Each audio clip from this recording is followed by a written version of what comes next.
मलाइका, गुल को बाहर लेकर आओ जल्दी। भाई भाई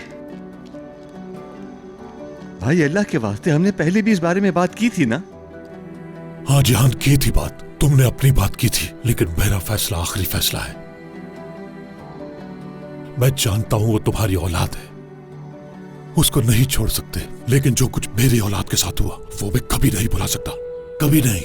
भाई आप अपनी जगह ठीक हैं, मगर आप मेरी औलाद और मेरे भाई के दरमियान मुझे आजमाइश में मत डालें। आप हमारे बड़े हैं, उसे माफ कर दें प्लीज। हाँ तुम ठीक कह रहे हो, मैं भी नहीं चाहता कि हम दोनों का ताल्लुक खराब हो। जो मैंने कहना था कह दिया, बस।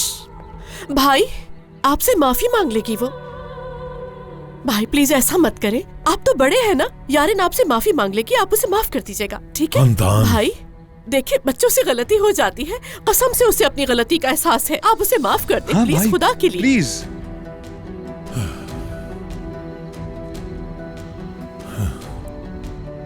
यारीन अगर मुझसे माफी मांग भी ले तो उसे कोई फर्क नहीं पड़ेगा, और ना ही उसकी माफी की कोई अहमियत है। अगर उसको माफी मांगनी है तो रेहान से मांगे। मांगेगी ना माफी वो, रेहान से भी मांगेगी, आपसे भी मांग रही है। यारिन, यारिन, यहाँ आओ जल्दी।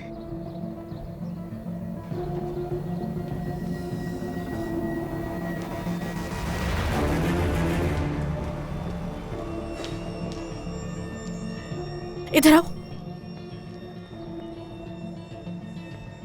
जो कुछ तुमने आज तक किया है उसके लिए सबसे पहले तुम अपने अंकल से मुआफी मांगो, और उसके बाद जाके तुम रेहान से माफी मांगोगी। चलो। एक मिनट, आप लोगों ने मेरे साथ इतना कुछ कर दिया और ऊपर से आप लोगों से माफी भी मैं मांगूं? क्या बात है आप लोगों की? कोई मुझे बताए मैं किस बात की माफी मांगूं? जो लड़की इस घर की है ही नहीं, मैं उसे माफी क्यों मांगूं? बंद करो अपना, चुप हो जाओ तुम, खामोश। खबरदार जो तुमने मेरी बेटी का नाम लिया तो। गुल, चलो आओ तुम। भाई रुकें, आप ठीक कह रहे हैं, घर से जाना तो जरूरी है, लेकिन आज इस घर से जिसे जाना चाहिए वो है यारिन। जहां अब कुछ मत बोलो खानदान, मेरे सामने अपनी माँ वाली ममता लेकर मत आ जाना। देखो, मैंने अपनी फैमिली और अपनी बेटी को एक साथ लेकर चलना चाहा, लेकिन इसे कोई परवाह नहीं।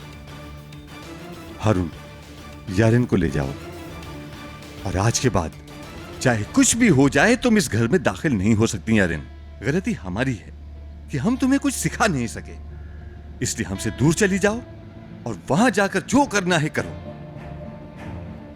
चलो आओ। बाबा, मैंने आज तक जो कुछ भी किया है सब कुछ बिल्कुल ठीक था, बिल्कुल ठीक था, ये सबको पता है। सही है, मैं अब जा रही हूं, लेकिन मैं इस घर में वापस आऊंगी और किसी से माफी मांगे बगैर इस घर में रहकर दिखाऊंगी आप सबको। हारून, ले जाओ इसे।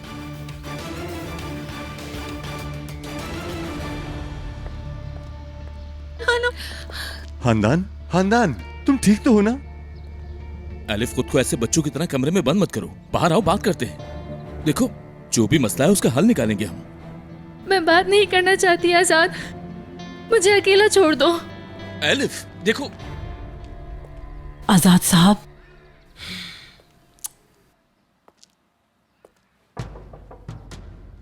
एलिफ, एलिफ बेटी देखो, मैं तुम्हारे लिए गरम गरम सूप लेकर आई हूँ, थोड़ा सा पी लो, तुम्हारी तबीयत ठीक हो जाएगी। दरवाजा खोलो बेटी।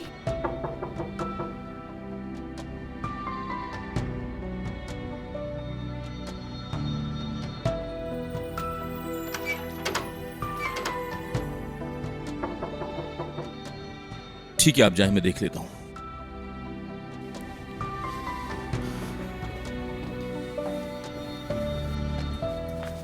कुछ नहीं खाया क्या उसने? कुछ भी नहीं खा रही, खुद को कमरे में बंद करके बैठी है। आजाद साहब को अंदर आने नहीं दे रही, रोई जा रही है बस। जब एक बात खत्म हो चुकी है तो बार बार सोच के क्यों रो रही है? समझ नहीं आता रेहान से जलती है या प्यार करती है। अपनी जिंदगी खुद खराब कर रही है। आजाद भाई जैसा लड़का ढूंढना आसान है क्या? अगर रवैया बदले तो जिंदगी अच्छी गुजरेगी। खुदा जाने आगे क्या होगा। बहरहाल मुझे क्या। इसको भी बातों के अलावा कुछ नहीं आता।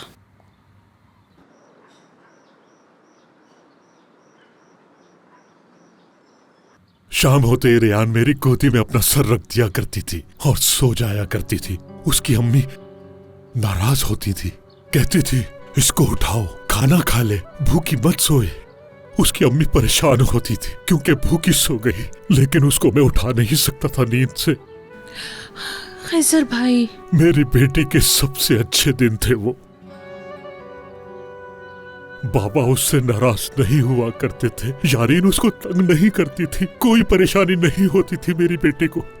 उन दिनों के बाद अपनी बेटी के चेहरे पर वैसी खुशी कभी नहीं देखी मैंने। किसी एक दिन भी मैंने ये नहीं सोचा कि रेहान मेरा खून नहीं है। चाहे दूसरे लोग जो मर्जी बोलते रहे, वो मेरी जान भी है और मेरा खून भी थी। मेरी बेटी ही मेरा सब कुछ है। आप ठीक कह रहे हैं बाबा।